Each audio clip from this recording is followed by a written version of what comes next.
Cool. Here we go.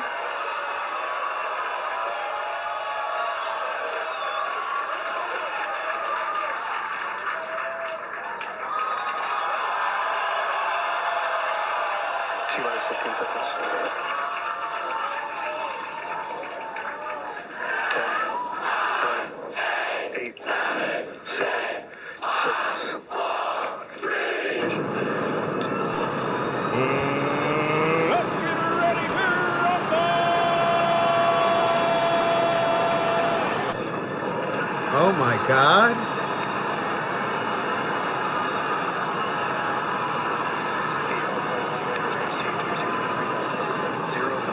Here we go.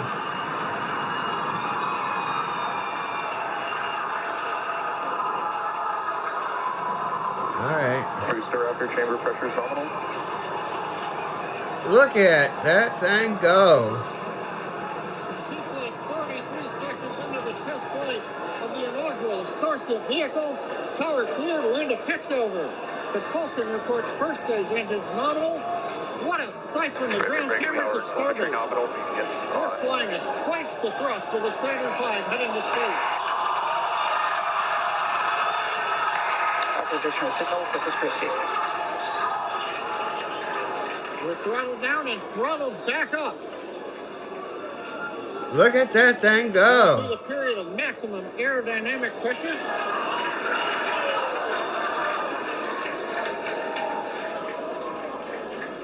As the velocity increases, the density of the atmosphere is decreasing. Look at those rocket Lessening engines. stress on the vehicle. The call out, max Q now. Those are the rocket engines right there.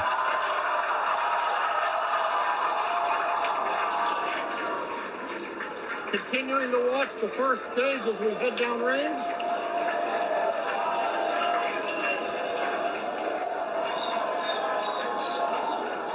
Seconds into flight. Look at that thing go. I keep on calling it a thing. Rocket. Shutdown of the first stage. Houston tracking station now acquiring the vehicle. With shutdown, we will get separation of Starship and Super Heavy and ignition of the Starship engines. When Starship separates, we light up 6 engines in a staggered sequence. If all goes well, those 6 engines will burn for almost 6.5 minutes. Look at that view. Starship. And there's views of the Raptor engines on the second stage as we prepare for stage separation. Now, after stage separation, the first stage will flip and begin a boost back maneuver for landing in the Gulf.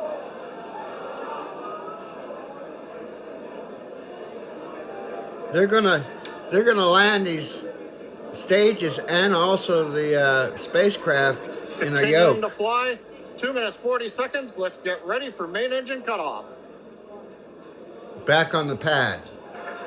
Booster engine cut off. Beginning the flip for stage separation. Look at that thing flip.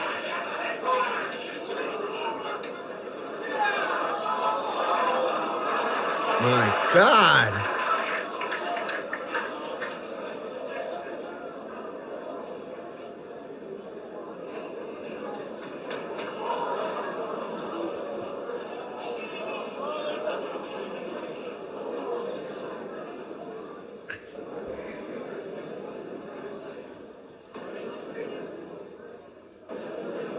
As of right now, we are awaiting stage separation, Yeah, well, where Starship should separate from the Super Heavy booster. Yeah, Kate, right now it looks like we saw the start of the flip, but obviously we're seeing from the ground cameras the entire Starship stack continuing to rotate. We should have had separation by now. Obviously, this is does not appear to be a nominal situation. Yeah, it does appear to be spinning, but I do want to remind everyone that everything after clearing the tower was icing on the cake. here we go. What happened?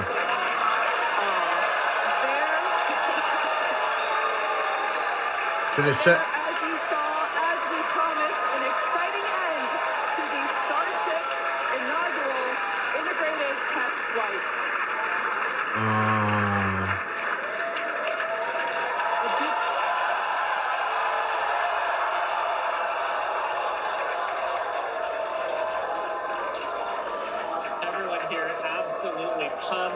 to clear the pad and make it this far into the test flight. The first integrated. Now, every failure, of there's the an booster and success. Starship vehicle.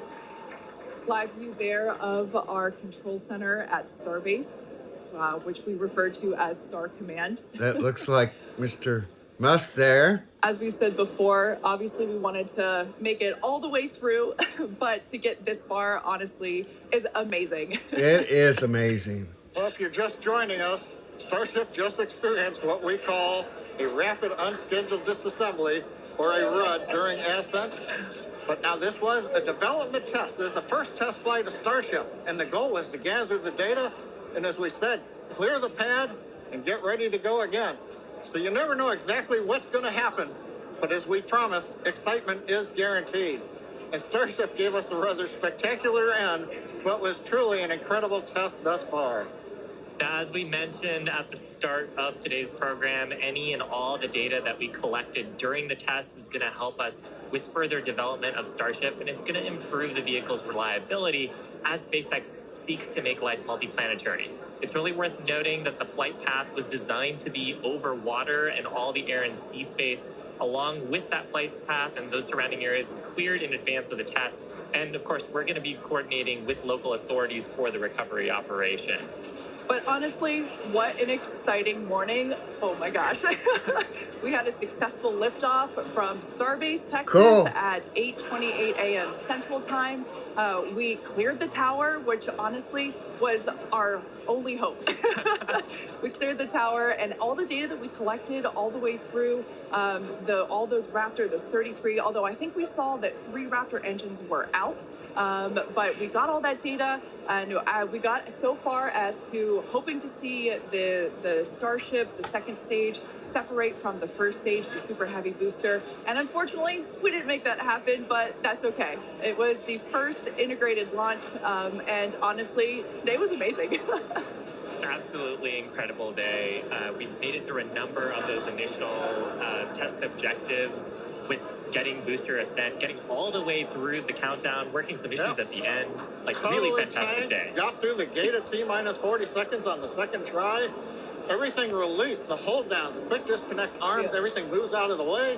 And then we got the vehicle off of the pad, through max Q, all the way up to stage separation, even starting into the prep for stage sep. And then, as we say, a lot of excitement. Yep. Honestly, my face has had a smile on it since liftoff, and now my face hurts. Now, since we don't have any insights on the cause of our rapid unscheduled disassembly at this point, we're going to end our webcast here. Teams will continue to review the data and work toward our next flight test. But before we go, a big congrats to the entire SpaceX team on an exciting first integrated flight test of Starship. And of course, a shout out to our viewers. We appreciate you joining us. And as always, we thank you for your interest in Starship, SpaceX, and your ongoing support. Till next time.